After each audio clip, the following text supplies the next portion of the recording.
So speaking of defense, the Timberwolves, that's their calling card.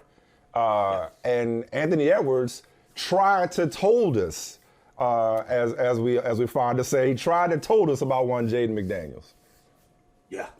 This guy right here is calling the games for the Suns, like he just mentioned. He's happy because they got Durant. You're trying to compete against them. What, you're laughing now? Were you laughing when the trade made? Yeah, I'm a competitor, man. I feel like I'm just as good as any one of those guys that got traded. So, and I feel like I can guard any one of them. So, they got KD, but we got Jaden McDaniels, who can guard him.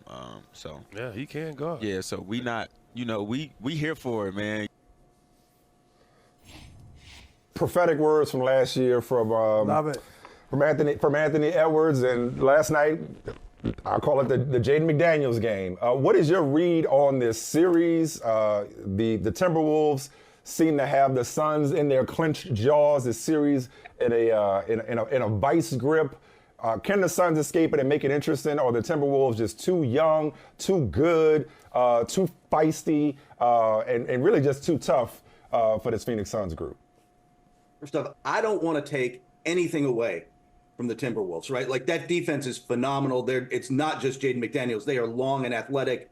Rudy Gobert, Defensive Player of the Year, to be here in the next couple of days, backing the whole thing up. They're elite on that end.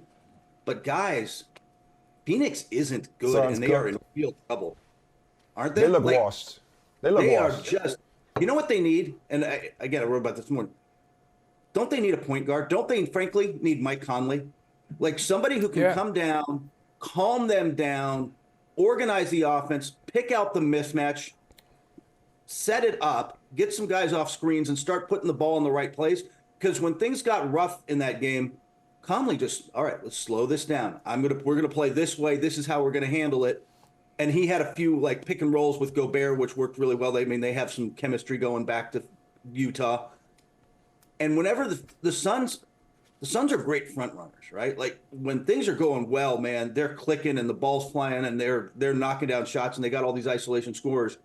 But the first test of adversity, they can't handle the defensive pressure. They don't have a point guard who handles the defensive pressure. And the first sign of adversity, guys, those guys just fold. Yeah. Now, that's a game that was in my timeline. Okay, I was watching that game. That's my game. But I did see, Kurt, a few times exactly what you were saying. Like, Devin Booker had a couple of turnovers where he was trying to make something happen. He turned it over. Kevin Durant trying to make things happen and pick up the scoring. Bradley Beal, as that third guy, looks like he's still trying to find himself as, used to being a primary scorer. So, yeah, they got their problems. But I do want to ask you about McDaniels some more.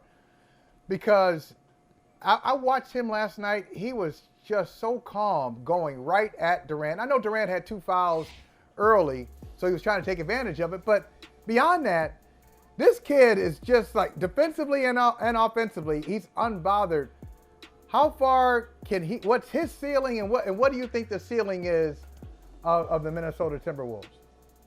I think all-star for him. Like, he's already on my all-defensive team. He's already top 12, top 10 defender in the league, one of the better perimeter defenders. So he's got it on that end.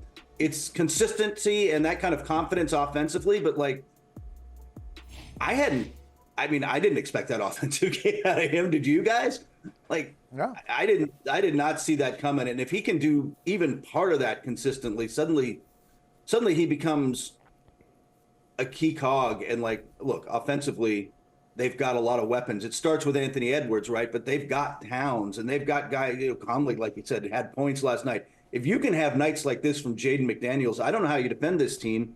And suddenly, are they this? I mean, I've been talking about Dallas and some other teams in this mix, but are they the second best team in the West? Assuming it's Denver and then everybody's trying to catch Denver. Are they the second best team? Could be. I don't know if that's a stretch.